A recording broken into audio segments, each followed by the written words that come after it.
Hey, hey, welcome into First Take. Appreciate you hanging with us, both your boys, in the house today in good old Bristol, Connecticut. Alongside Skip Bayless and Stephen A. Smith, I'm Karam. In the flesh? I did tell you I would Wait, that's not virtual? No, it's real. Skip Bayless, I would like you to know, since you're always complaining that I'm going because you miss me so much. I have been Sometimes here. he does. I have been here 7 of the last 8 days. Wow. In studio. That's a record. You understand? You know what that's I just like? want you to know that. I just want you to know, and I'm going to be here tomorrow, too. CT's growing on you. Yeah. About that. So that's sort of like the NFL's record number of penalties so far through 3 games.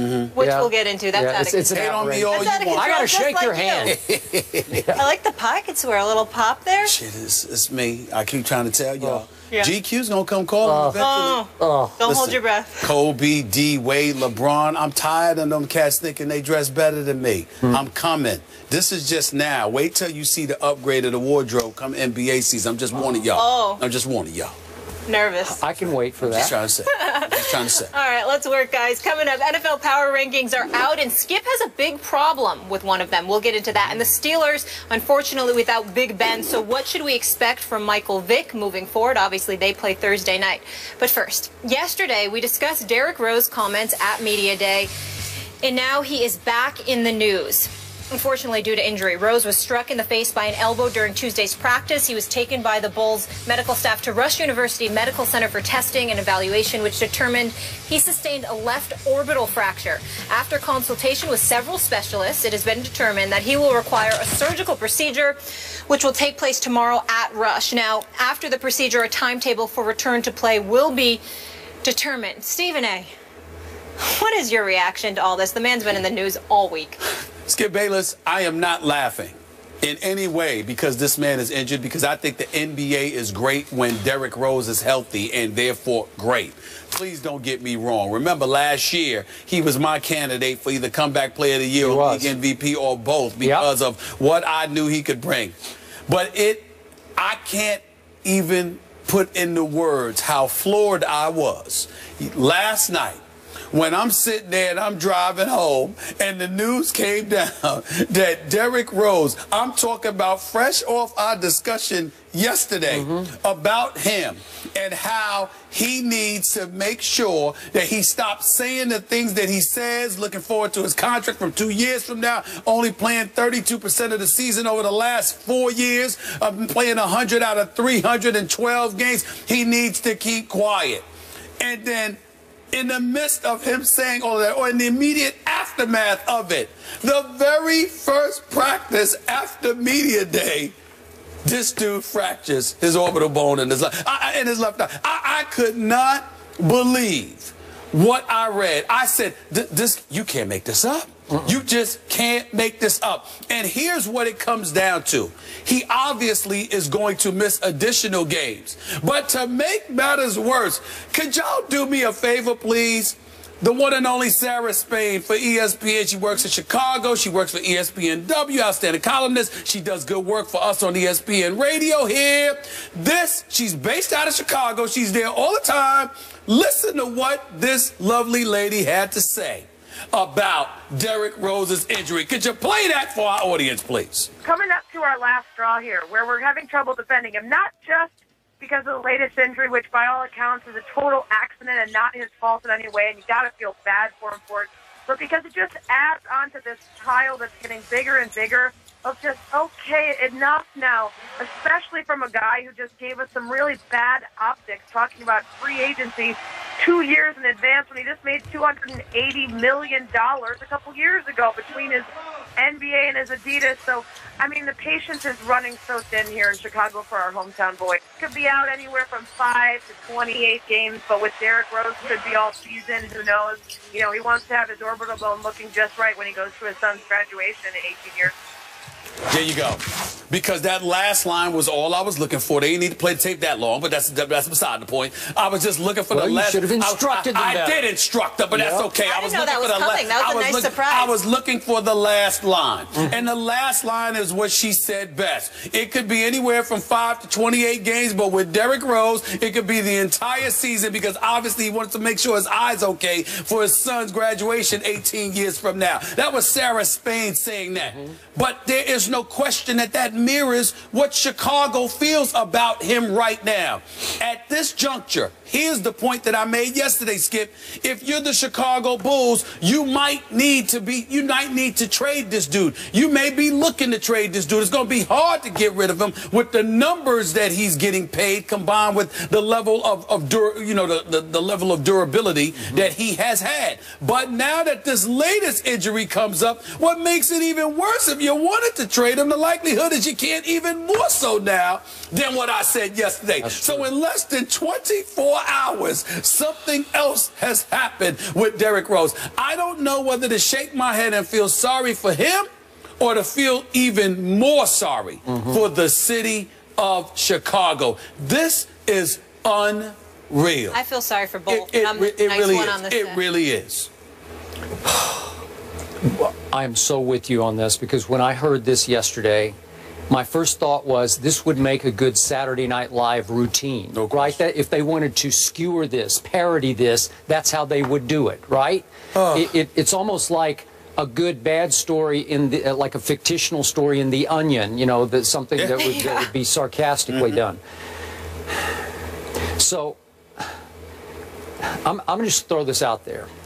This was the opening day of camp. Just a drill. Of camp. Not the season. Okay, this is just something. You're doing your first drills of the year. Okay, and you still have a month to go before the first regular season game. And you take an elbow to the face. Okay, it wasn't fortunately a knee. It wasn't an Achilles tendon. It wasn't anything terrible. And speaking of sound bites, I'm not going to call for this, but our Michael Wilbon, who grew up in the city of Chicago, who loves him some Derrick Rose. Yes, he does. He was on 6 o'clock Sports Center by cell phone, just a quick chime in on this. And he said he's not worried about it because it wasn't in the top 5 of Derrick Rose injuries. This doesn't even make the top 5, right? Right. Okay, so he's saying, well, he'll be back pretty soon, even if he has to wear a mask. It was interesting to me that Taj Gibson, and I think we would both agree, he's a tough guy. He's a tough guy. Right? Yes, he is. He did not shy away from indicating that it was probably his elbow that caught D. Rose in the face. You don't think that team was playing pretty physically in the opening day of camp drill in ways, you know, let's toughen everybody up, including our best player, our leader, Derrick Rose. So they're going at it on the first day of camp, right? Well, and I'm not saying it was intentional. I'm just saying they were playing physical basketball right out of the box, because they're going to say, we need to get back to being a tough guy team, even with Derrick. Because with Derrick, sometimes they lose some of their toughness. Is that fair to say? I don't know if that's what it is. I think, Skip, it's the fact that Tom Thibodeau was no longer there, and you want to make sure to remind folks that from a positive perspective, the culture will remain the same. We won't lose our identity as rough, rugged defenders because Fred Hoiberg is here instead of Tom Thibodeau. Okay, I'm with you on that, but that was intriguing to me. And now I'm going to raise this point, having covered many NFL teams, and back to my days, 70s and 80s. The operative word in NFL locker rooms for a Derrick Rose was the word brittle. Is it possible to say he's just brittle? Like he just gets hurt all the time? Like some guys just keep getting hurt for no apparent reason. It doesn't follow any pattern. They just get hurt. Is that fair to say? That's fair to say, but may I elaborate on your point? People, as much as they don't like the fact that he's brittle because they want to see him out there playing, that is not what's feeding the swelling level of animosity. The swelling level of animosity aimed in Derrick Rose's direction is due in large part to his comments being so ultra concerned about his finances. And Mike Golick on Mike and Mike this morning made a very valid point when he highlights how every player is concerned about their money. But he also alluded to the fact that there's nothing wrong with it, you just shouldn't say it. I'm going to go a step further.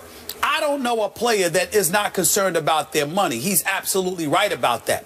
But I also know many players who are equally concerned about their playing ability and their level of production as opposed to just their money. And in the case of Derrick Rose, because of what he continues to allude to while under contract, while getting paid, knowing that he's only played 32% of the games, which means he's only fulfilled 32% of his responsibilities, the fact that he can come out and say what he says and then the injuries continue to pile up, No one is having sympathy for him anymore. They're just saying, here we go again, because he seems perfectly content with being focused on getting his money as opposed to being focused on playing. That's the impression. Okay. Now, remember, I'll remind you once again, we talked about this yesterday. I did serve my time in Chicago. I was a columnist for Chicago Tribune. I still have some very close friends there. And I told you yesterday, they are already done with Derrick Rose. When I talked to them yesterday about this story, they just shrug and say, what else is new? Like this is business as usual for the Chicago Bulls. They've already cut bait emotionally with Derrick Rose, their native son, the guy who grew up in Chicago. Right. Okay, so I'm looking at the bigger picture here, and it's not that Derrick Rose gets hurt to them. It's how long it takes him to come back from all these injuries, because they think he's using them as a crutch, so to speak, to take even more time off where he just doesn't have to live up to his contract because he's got a free pass because he's had a meniscus surgery. And I've told you this 100 times on the show. I've had 3 meniscus surgeries. They're arthroscopic. They're not a big deal. You can bounce back. I don't care. I can go running on concrete within 3 weeks. Trust me. No, well, I'm just telling you the God's truth. You. It's not that big a deal if you're willing to do the rehab right out of the box. Get on that exercise bike the first night and start pedaling. You can come back.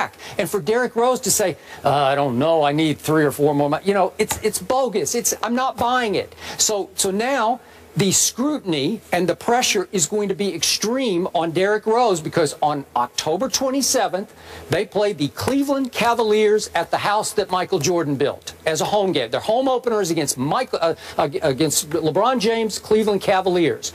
He should be ready to go for that, because he needs to put the mask on the way LeBron has put the mask on, the way Westbrook put the mask on last year, and we know all the way back to Rip Hamilton and Amari Stoudemire. Lots of very good players have worn masks for entire seasons. Some of them, like Rip, decided he couldn't go without his mask, so he wore it even though he was completely healed. So I want to see Derrick Rose, as do Bulls fans, Derrick Rose in a mask on October 27th on opening night. Is that fair? That is more than fair. I'm not going to sit there. I think it's more than fair, assuming he can play. And obviously, you can put the mask on. You can go out there and play. If the doctors clear him to play, you can do that. Let me say this to you. May 14th. Thursday, May 14th, 2015 was the Bulls' last game. It's when the Cleveland Cavaliers closed them out that night without the services of Kyrie Irving actually did play that game, but he only played about 12 minutes, shot 2 of 2 from the field. Okay, Cleveland won that game, closed out the series 4-2, winning 94-73. That game, Matthew Dellavedova played 34 minutes, shot 7 of 11 from the field, finished with 19 points. I bring that up, Skip, is because that's the last time we saw Derrick Rose play. He was 7 of 16. He had 14 points. He had 6 assists. But more importantly than that, in attendance at the game, you had people in the stands literally looking at him as if he had given up, as if he wasn't really excited or anxious to play. So it's not just about the injuries. It's not just about the recovery period, the recovery time it takes. It's also not even just about his comments, which are ill-advised when he's constantly alluding to his future contract, his money when he's in the midst of getting paid, although he's only playing 32% of the time. It is also about the fact that their last memory of him on the court, those are memories of him off the court. The last memory of him on the court was when he was getting outplayed by Matthew Dellavedova. That is the kind of stuff. I mean, it's just the momentum is building on this dude, and I don't think he fully comprehends how hot it is getting for him right now. People are growing very, very tired of him in Chicago. You're talking about the columnists who have grown tired, but that fan base.